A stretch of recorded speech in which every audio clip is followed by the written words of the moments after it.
यहाँ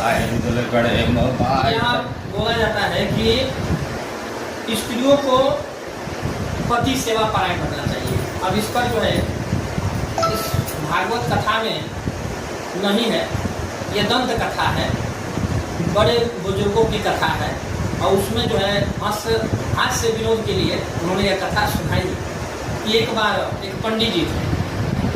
अब पंडित जी की जो पंडिताई थी वो बड़ी ही पवित्रता से रखती थी। घर को हमेशा लिपना पोतना, बुहारना, साफ वस्त्र, साफ बर्तन करके के शुद्धता से भोजन बनाना, सब वो कार्य बड़े सावधानी और निर्मल हृदय से करते थे। भगवान का नित्य जाप किया करती थी, भक्त थी, भक्ता थी, क्योंकि बचपन से उनके माता पिता ने भक्ति में ही उनको लगा कर रखा था और बचपन से वो भक्ति कर रहे थे, इसलिए वो उनका सदाचार बहुत अच्छा था।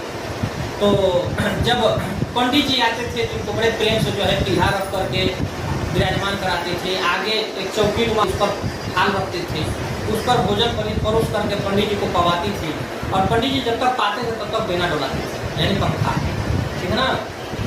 एक दिन एक यादव जी की औरत जो है पंडित जी के घर पे सीधा देने के लिए आई, ठीक है।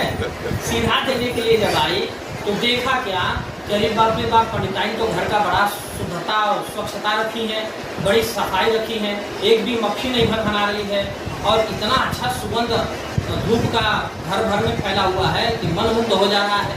सुंदर सेंट जैसा सुगंध आ रहा है घर में, तुलसी का पौधा में अगरबत्ती जल रहा है और दीपक जल रहा है, बहुत अच्छा था उनका।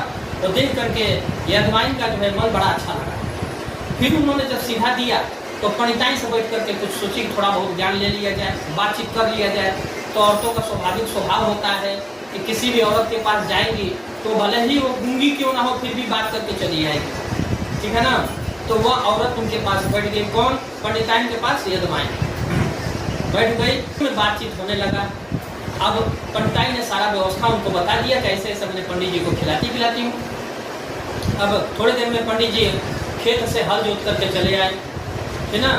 अब खेत जोत के जब आए तो पंडिताइन ने तुरंत जो है दौड़ करके लोटा का पानी दिया, पंडित जी हाथ पर धोए, स्वच्छ हुए और उसके बाद से पंडित जी आकर के जहाँ आसन लगा हुआ था भोजन के लिए चौकी पर जो पीढ़ा था पीढ़ा पर बैठे। आगे जो है पहले के समय में एक चौकी रखा जाता था भोजन के लिए, तो चौकी रखा गया, उस पर थाल रखी गई।